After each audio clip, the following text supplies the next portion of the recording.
नमस्कार, मी अमित वांदे. आपण पाहतात महाराष्ट्र टीव्ही 24. आता पाहूया महाराष्ट्रातील काही महत्त्वाच्या बातम्या.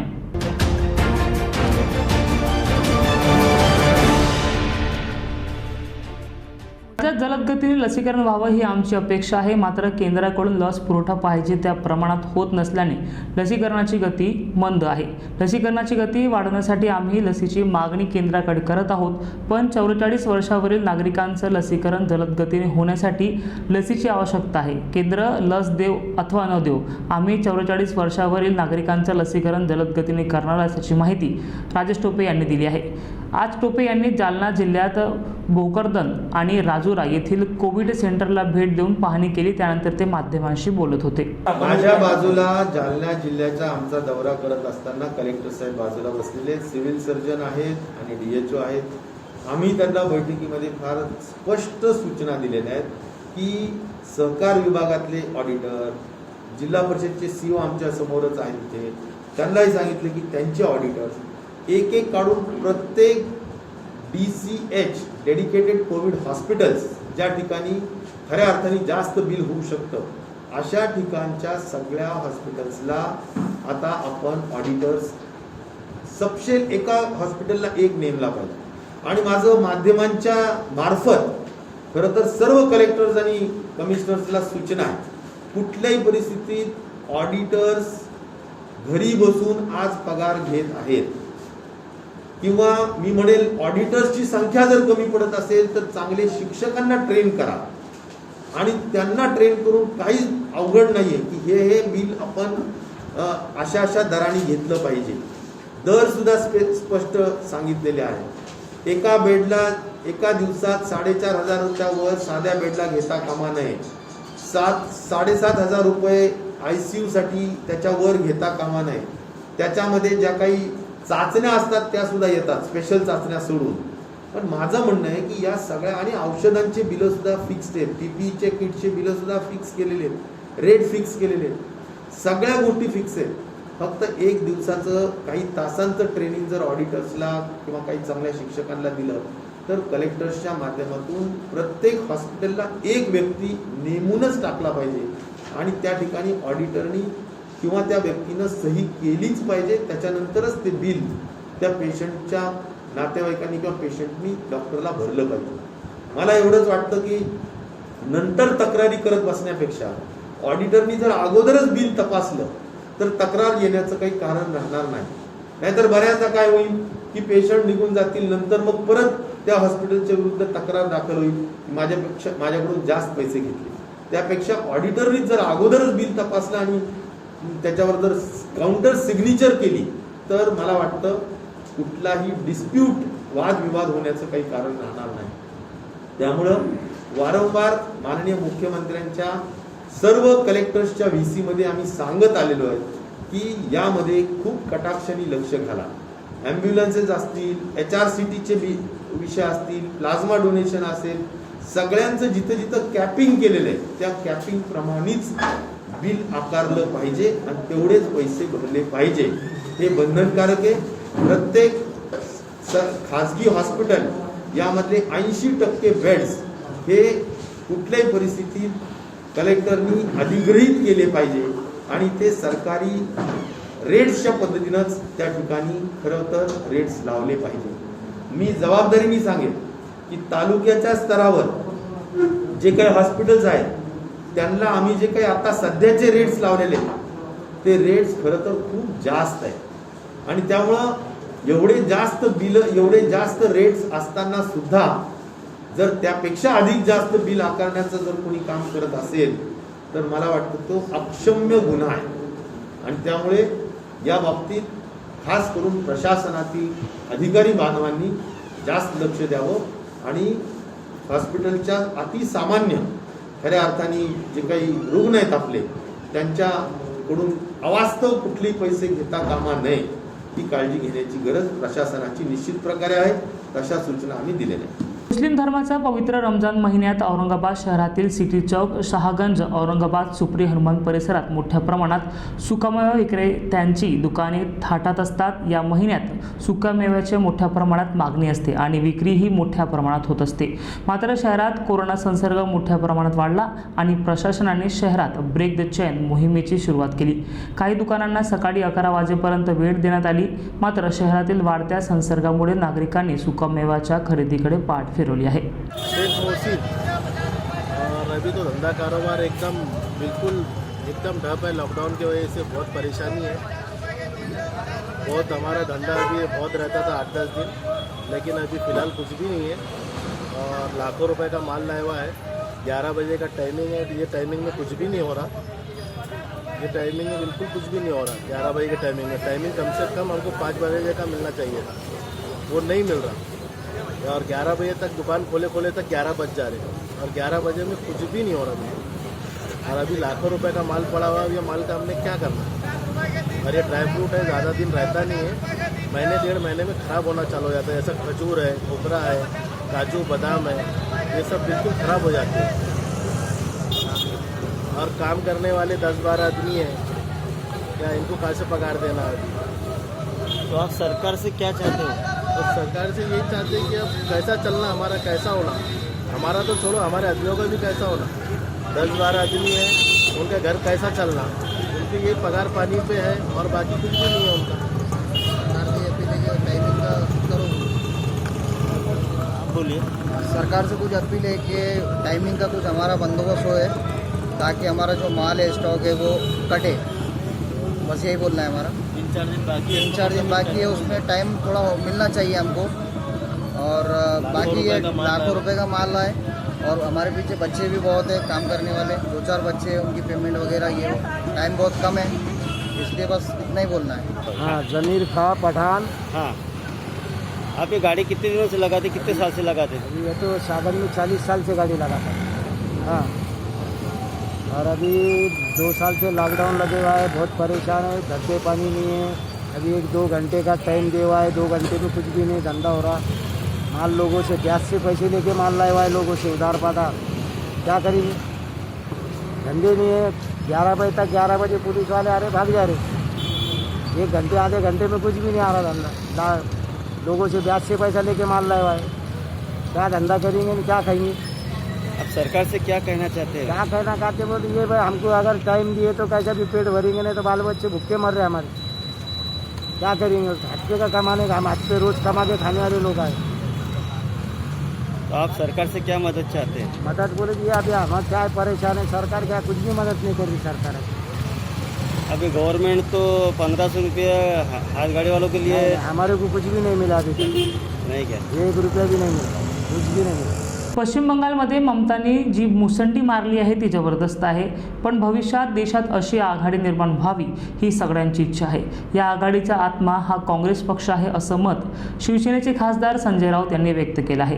नाही बघा की एकंदरीतच चिंता व्यक्त करावी असं देशाचं वातावरण आहे. काँग्रेसबद्दल चिंता नाही की काँग्रेस पश्चिम बंगाल असेल किंवा त्याच्यामध्ये काँग्रेसच्या नेतृत्वाखाली ही आघाडी आहे. त्याच्यामुळे जेव्हा काँग्रेसला अपयश होतं तेव्हा आम्हाला नक्कीच चिंता वाटते. पण पश्चिम बंगालमध्ये ममता बॅनर्जी यांनी जी मुसंडी मारली ही त्यातल्या त्या जमेची बाजू आहे. भविष्यामध्ये या देशामध्ये विरोधी पक्षाची भक्कम आघाडी उभी करावी आणि एक आव्हान उभं करावं अशी सगळ्यांची इच्छा आहे. आणि या आघाडीचा आत्मा नक्कीच काँग्रेस पक्ष आहे. काँग्रेस पक्षाशिवाय कोणती आघाडी निर्माण होऊ शकणार नाही. आसाममध्ये सुद्धा काँग्रेस पक्षाला चांगलं यश मिळालं, पण सत्तेवरती येऊ शकलं नाही. केरळमध्ये यश आहे त्यांना थोडंफार, तामिळनाडूत थोडंफार यश आहे. पण काँग्रेसनं अजून मुसंडी मारणं गरजेचं आहे आणि या देशाला एका उत्तम अशा आघाडीची विरोधी पक्षांची, जशी महाराष्ट्रात महाविकास आघाडी काम करते, अशा प्रकारे काही आपण उभं करू शकतो. कालच माझं पवारसाहेबांशी चर्चा झाली या विषयावर. कारण ते सुद्धा आता थोडे त्यांची प्रकृती बरी नसल्यामुळे मुंबईत आहे, पण लवकरच ह्याच्यामध्ये हालचाली सुरू होतील. नवीन नेतृत्व म्हणजे कोण असावं, काय वाटतं? मी असं कुठे म्हणतो नवीन नेतृत्व, एकत्र बसून ठरवायला पाहिजे. प्रत्येकाला वाटतं मीच नेता आहे, तसं नाही आहे. आघाडी अशी निर्माण होत नाही. तसं महाराष्ट्रामध्ये 3 पक्षांनी उद्धव ठाकरेंनी नेता केलं आणि सरकार उत्तम चाललं. देशातली ही एक आदर्श आघाडी, ही 3 भिन्न विचाराचे पक्ष एकत्र आले आणि त्यांचं नेतृत्व उद्धव ठाकरे करतायत. हा एक आदर्श असा ही व्यवस्था आपण निर्माण केली. राष्ट्रीय स्तरावर सुद्धा अशा प्रकारची व्यवस्था निर्माण करण्यासाठी सगळ्यांनी एकत्र यावं, अशा प्रकारचंच मत मी व्यक्त केलं आहे आजच्या सामन्यामध्ये. नरेंद्र मोदी म्हणतात की महाराष्ट्र पॅटर्न संपूर्ण देशभरामध्ये राबवला पाहिजे, पण इथे महाराष्ट्रामध्ये विरोधी पक्षनेते हे महाराष्ट्र पॅटर्न किंवा महाराष्ट्र मॉडेल हा संदर्भ वारंवार मी गेल्या 1 महिन्यापासून देतो. आपण पाहत असाल इथे. याच महाराष्ट्र मॉडेलचा संदर्भ सर्वोच्च न्यायालयानं दिला आणि त्याच महाराष्ट्र मॉडेलवरती हिंदुस्थानचे प्रधानमंत्री नरेंद्र मोदीसुद्धा आता बोलायला लागले आहेत.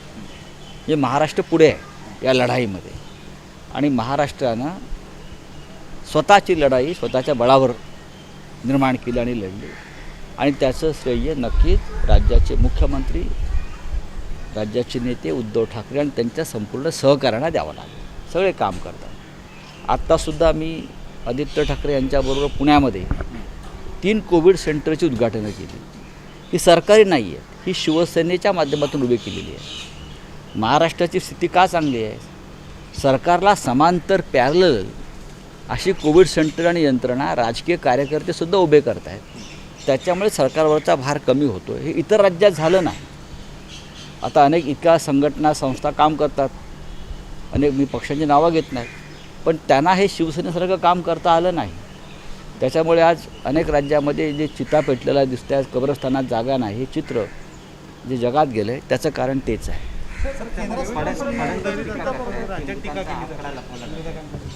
बघा, देवेंद्र फडणवीस हे विरोधी पक्षनेते आहेत. अशा प्रकारची वक्तव्य करणं हे बहुधा विरोधी पक्षाच्या कार्याचा एक भाग असेल. पण त्यांना देवेंद्र फडणवीस यांच्या आरोपांना काल हिंदुस्थानचे प्रधानमंत्री नरेंद्र मोदी यांनी उत्तर दिलेलं आहे. सर, इंग्लंडचं लँडसेट नियतकालिकेतून मोदींवरती टीकास्त्र सोडण्यात आली आहे. बघा, टीका जरी झाली देशावरती तरी टीका ही देशावर जेव्हा होते आपल्या तेव्हा ती व्यथित करणारी असते. आंतरराष्ट्रीय स्तरावर अशी टीका होऊ नये या मताचा आम्ही आहोत. या देशाची बदनामी होते. सर, आज मदर्स डे आहे. मदर्स डेबद्दल काहीतरी म्हणा. प्रत्येकाच्या आयुष्यात आहे ना, माझ्या घरात सुद्धा आमची आई आहे, म्हणून मी जरा उशिरा निघालो आज मदर्स डेला. आई असते. किती मोठा सिंहाचा वाटा आहे? नक्कीच आहे, नक्कीच आहे. माझ्यासारख्या माणसाला शिस्त लावण्यामध्ये आईचा वाटा आहेच. सर, हिंदीमध्ये अरे हो गया नहीं, चलो बताइए क्या है. काँग्रेसबद्दल जो बातें देखिए, मैंने कुछ लिखा नहीं है. मैं इतना ही कहता हूँ कि पश्चिम बंगाल चुनाव में जो नतीजा आए हैं उसमें कांग्रेस को सबसे बड़ी पार्टी है देश में अपोजिशन में, उनको सीटें नहीं मिली इतनी बड़ी विधानसभा में. ये हमारे लिए बहुत ही दुखद है. और ममता बनर्जी ने बहुत बड़ी जीत हासिल की है. लेकिन पूरे देश का विचार करें तो अब आने वाले समय में एक विरोधी पार्टी का एक बहुत बड़ा, जैसे महाराष्ट्र में महाविकास आघाड़ी हमने बनाई है, इस प्रकार का संगठन अगर बनता है तो एक चैलेंज सरकार के सामने खड़ा रहेगा. और इस प्रकार के अगर कोई गठबंधन बनता है बड़ा, यूपीए और मजबूत होती है, तो ज़रूर इस गठबंधन का आत्मा कांग्रेस ही होगा. क्योंकि कांग्रेस पूरे देश में है, चाहे सत्ता में हो या न हो, लेकिन कांग्रेस पूरी देश की पार्टी है, राष्ट्रीय नेशनल पार्टी है. तो हम सबको मिलकर बैठना होगा. कल मैंने पवार साहब से भी बात की है, जो सबसे बड़े नेता है देश के अपोजिशन के. तो सबसे बात हो रही है और जल्दी ही सभी लोग किसी नतीजे पर आ जाएंगे. राज्यातील मराठा आरक्षणाबाबत सर्वोच्च न्यायालयाने दिलेल्या निकालावर राज्य सरकारने फेरविचार याचिका दाखल करावी अथवा त्यावर कशा पद्धतीने पर्याय काढता येईल याचा विचार करून भूमिका घ्यावी अशी मागणी मराठा क्रांती मोर्चातर्फे करण्यात आली आहे. सर्वोच्च न्यायालयाच्या 5 सदस्यीय खंडपीठाने SCBC प्रवर्गाच्या कायद्याला तसेच मराठा समाजाच्या आरक्षणाचा पाया असलेल्या राज्य मागासवर्ग आयोगाच्या अहवालातील महत्त्वाच्या शिफारशींना असहमती दर्शवत मराठा आरक्षण नामंजूर केलं आहे. मराठा मराठा समाजाची बाजू सरकारतर्फे सक्षमपणे मांडली गेली नाही, त्यामुळे निकाल विरोधात गेलं असं मत पुण्यात आयोजित पत्रपरिषदेत लावण्यात आलं आहे. दोन मुद्दे बघा, बाजू कमकुवत झाली म्हणून तो न्यायालयाचा विरोध निर्णय आला.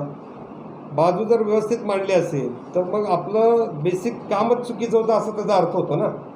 मूळ विषय असा आहे की परत सांगतोय की आतापर्यंतचे 1 ते 51 अहवाल हे जर पाहिले तर त्या पॅरामीटर्समध्ये आणि मंडल कमिशनच्या रिपोर्टच्या पॅरामीटर्समध्ये जो अहवाल आहे त्याच्यामध्ये महाराष्ट्रात फक्त 3 दिवसाचं सर्वेक्षण आहे. इथे जवळपास 2.5 लाख लोकांचं सर्वेक्षण झालं.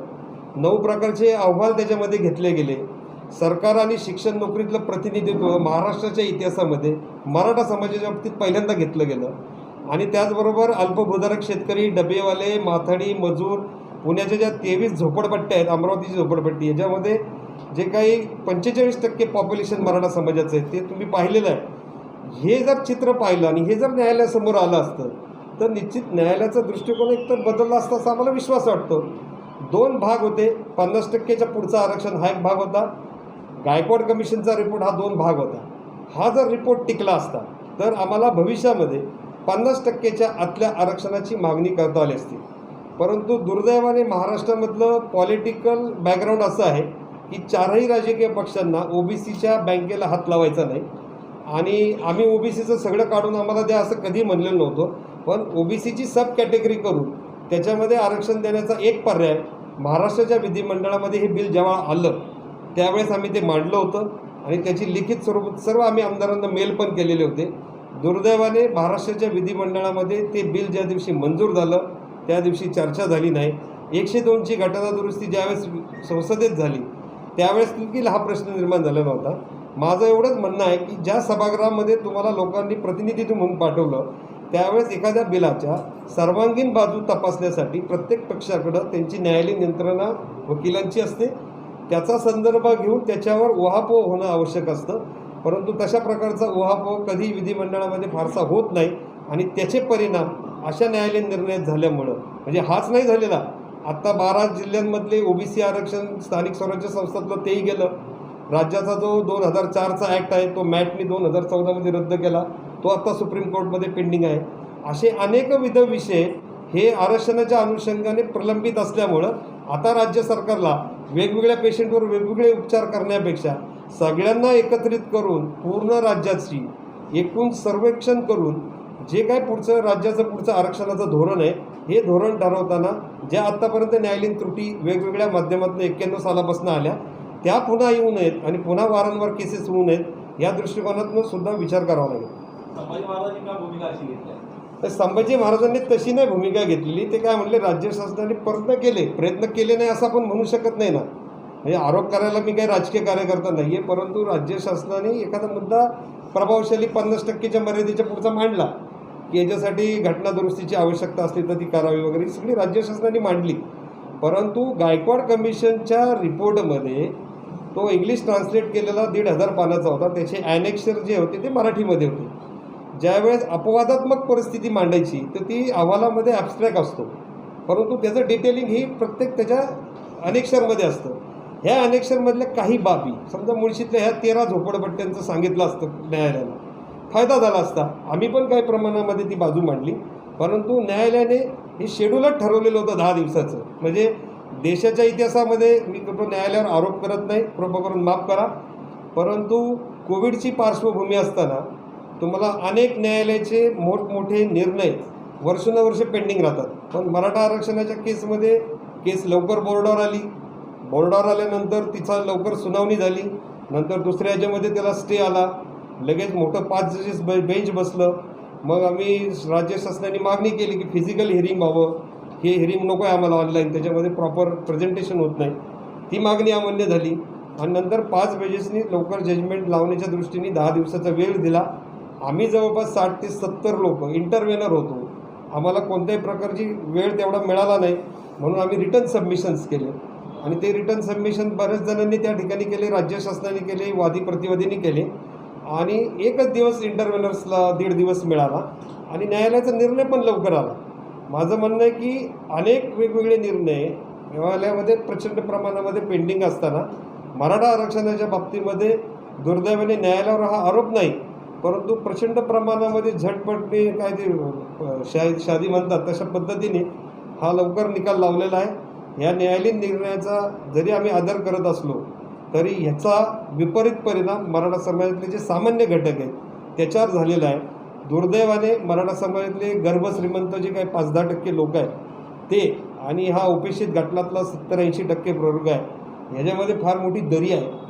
ह्या दरीमध्ये त्यांच्या प्रतिमेकडे बघून ह्या लोकांचं नुकसान झालेलं आहे. हे या न्यायालयाच्या निर्णयामुळे खेदाने म्हणावं. मराठा आणि धनगर समाजाला या सरकारला आरक्षण द्यायचं नाही. अनेक MPSCच्या विद्यार्थ्यांना नियुक्ती दिली नाही.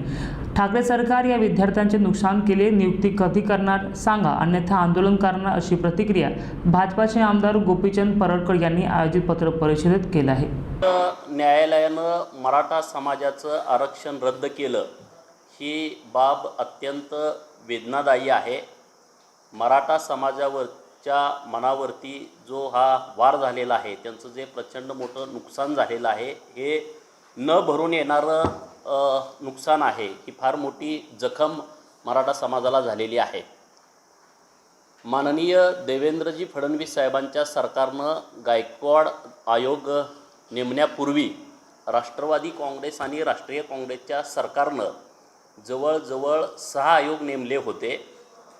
परंतु या 6ही आयोगाकडून मराठा समाज मागास नाही अशाच पद्धतीचे निष्कर्ष काढण्यात आले होते.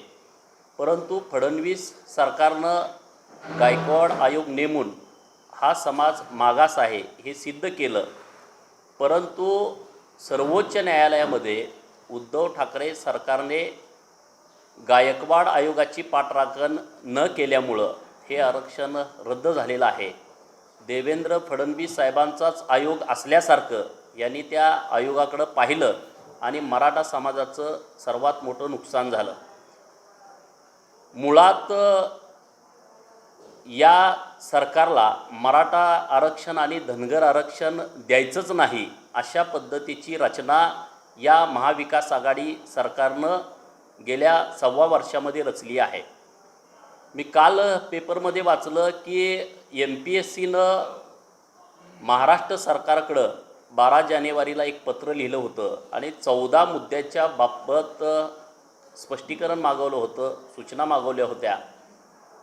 परंतु महाराष्ट्र सरकारनं सर्वोच्च न्यायालयाचा निर्णय आल्याच्या नंतर आम्ही तुम्हाला कळवू अशा पद्धतीचं वसुली सरकारनं त्यांना पत्र दिलं.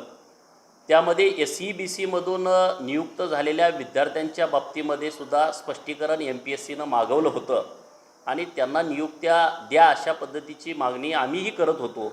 परंतु या सरकारनं त्यांना नियुक्ती त्या काळामध्ये दिली नाही आणि आता सर्वोच्च न्यायालयाच्या निकालामुळं या सगळ्या विद्यार्थ्यांचं भविष्य अंधकारमय झालं आहे आणि या सगळ्या गोष्टीला माननीय ठाकरे सरकार जबाबदार आहे. त्यांचं हे सगळं पाप आहे.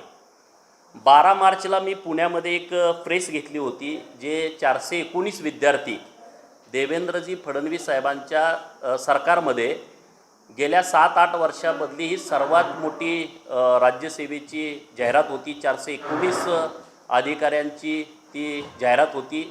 डेप्युटी कलेक्टर, DYSP, तहसीलदार, BDO आणि याची परीक्षा 2019ला झाली आणि जून 2020ला या परीक्षेचा निकाल झाला. आता जवळजवळ 11 महिने होऊन गेले तरीसुद्धा 413 विद्यार्थ्यांचं हे भविष्य टांगणीला लागलेलं आहे.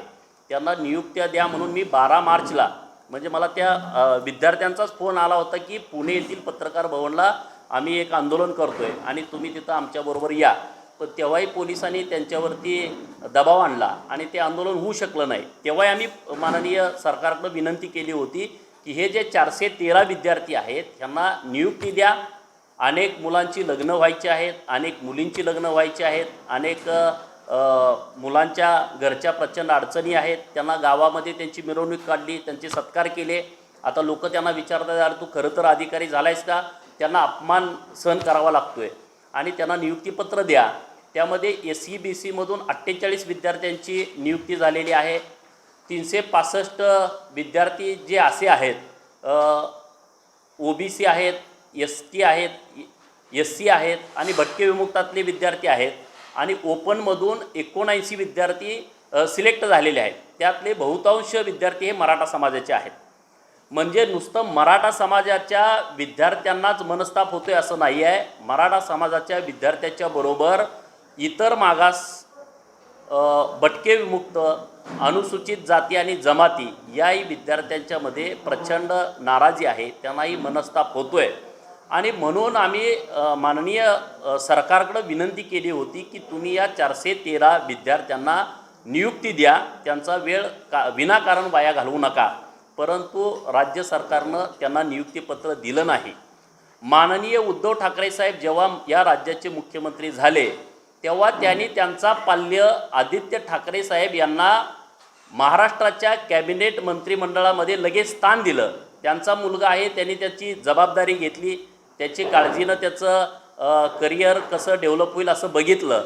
आणि त्याच तत्परतेनं तुम्ही हे जे 413 विद्यार्थी महाराष्ट्रातील आहेत त्या विद्यार्थ्यांचं तुम्ही तत्परतेनं त्यांच्याकडं लक्ष का दिलं नाही. आता माझी तुमच्याकडे विनंती आहे की ज्या पद्धतीनं तुम्ही आदित्य ठाकरेंच्याकडं तत्परतेनं त्यांना कॅबिनेट मंत्रीपदी त्यांची नियुक्ती केली, त्याच तत्परतेनं महाराष्ट्रातले हे जे 413 विद्यार्थी आहेत, 365 विद्यार्थी आणि 48 विद्यार्थी SC-BCतून, या विद्यार्थ्यांची नियुक्ती तुम्ही कधी देणार आहात. आणि जर तुम्ही नियुक्तीपत्र या मुलांना नाही दिलं तर मी माझ्या पद्धतीनं राज्य सरकारच्या विरोधामध्ये आंदोलन करणार आहे. याची दखल राज्य सरकारनं घ्यावी अशी मागणी मला सरकारकडं आपल्या माध्यमातून करायची आहे. मराठा समाजाच्या बाबतीमध्ये जी भूमिका मी मांडलेली आहे याच्यापेक्षा जी सविस्तर भूमिका आहे ती माननीय देवेंद्रजी फडणवीस साहेब आणि चंद्रकांतदादा पाटील यांनी मांडलेली आहे. त्यामुळं त्याच्यावरती मी जास्त बोलावं असं काही नाही आहे. त्या बाबतीतली भूमिका अगोदर आमच्या नेतृत्वाने स्पष्ट केलेली आहे. नागपुरात कोरोना संसर्गामुळे रुग्णांना बेड, ऑक्सिजन मिळावे आणि त्यांचा जीव वाचावा यासाठी नागपुरातील परमपूज्य डॉक्टर बाबासाहेब आंबेडकर स्मारक समितीने पुढाकार घेतला असून दीक्षाभूमी येथे 30 बेडचे कोविड सेंटर निर्माण केले आहे. या सेंटरचे आज भंते आर्य नागार्जुन सुरेश ससाई यांच्या हस्ते उद्घाटन करण्यात आलं. यावेळी नागपूर महानगरपालिकेचे अतिरिक्त आयुक्त राम जोशी, परमपूज्य डॉक्टर बाबासाहेब आंबेडकर स्मारक समितीचे सचिव सुधीर फुलझले यांच्यासह स्मारक समितीचे पदाधिकारी उपस्थित होते. या ठिकाणी 15 ऑक्सिजन बेड आणि 15 विलगीकरण बेड ठेवण्यात आले आहे. शिवाय ऑक्सिजनचे 10 जम्बो सिलेंडर सुद्धा ठेवण्यात आले आहे. ऑक्सिजन सेंट्रलाइज सिस्टीमने थेट रुग्णांना बेडवर दिले जाणार आहे. शहरातील नामवंत डॉक्टर सुशांत मेश्राम यांच्या मार्गदर्शनात वैद्यकीय अधिकाऱ्यांची टीम येथे निशुल्क सेवा देणार आहे.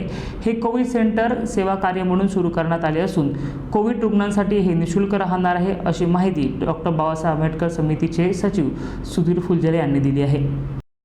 परमपूज्य डॉक्टर बाबासाहेब आंबेडकर स्मारक समितीतर्फे दीक्षाभूमीवर Covid care centre, 15 oxygen bed आणि 15 नॉर्मल बेड्स असं आम्ही सुरू केलेलं आहे. ज्या पेशंटला प्रायव्हेटमध्ये उपचार घेता येत नाही किंवा गव्हर्मेंट हॉस्पिटलमध्ये ज्यांना ॲडमिशन मिळत नाही अशा पेशंटला आणि ज्यांची आर्थिक परिस्थिती खालावलेली आहे अशा पेशंटला सुविधा द्यायच्या ह्या उद्देशानं दीक्षाभूमीनं हा उपक्रम सुरू केला आहे. इथे सर्व सोयी ह्या निःशुल्क असतील. इथं राहणं खाणं, फक्त मेडिसिन्स जेवढे आहेत लागणारे किंवा बाहेरच्या टेस्ट ह्या पेशंटला कराव्या लागतील. पण आम्ही त्यासाठीही इथले स्थानिक दानदाते पाहत आहोत की जे काही पेशंटला जसं दत्तक घेतल्यासारखं त्याच्या मेडिसिनचा आणि त्याच्या टेस्टचा खर्च करतील. काही पेशंटचा समितीही करेल, पण समितीच्या आवाक्याबाहेरच्या जर गेले खर्च तर त्यासाठी स्थानिक दानदात्यांना आम्ही कॉन्टॅक्ट करतो आहे, जेणेकरून ह्या इथं येणाऱ्या रुग्णाला स्वतःच्या खिशातला एकही पैसा खर्च करावा लागणार नाही. आणि मी तुमच्या माध्यमातून सर्व जनतेला आवाहन करतो की असे कुठलेही पेशंट माइल्ड किंवा असिम्प्टोमॅटिक असतील तर त्यांनी दीक्षाभूमीने उपलब्ध करून दिलेल्या ह्या सोयीचा लाभ घ्यावा. इथे कुठल्याही चांगल्या हॉस्पिटल एवढी सोय आम्ही केलेली आहे. खूप अनुभवी डॉक्टर्स आम्ही ठेवलेले आहेत जे 24 तास इथे असतात. त्यामुळं एका चांगल्या हॉस्पिटलमध्ये मिळणाऱ्या सर्व सोयी आम्ही इथं उपलब्ध करून दिलेले आहे. बातमीपत्रात वेळ झाला इथेच थांबण्याचे आपण पाहत राहा महाराष्ट्र TV 24. नमस्कार.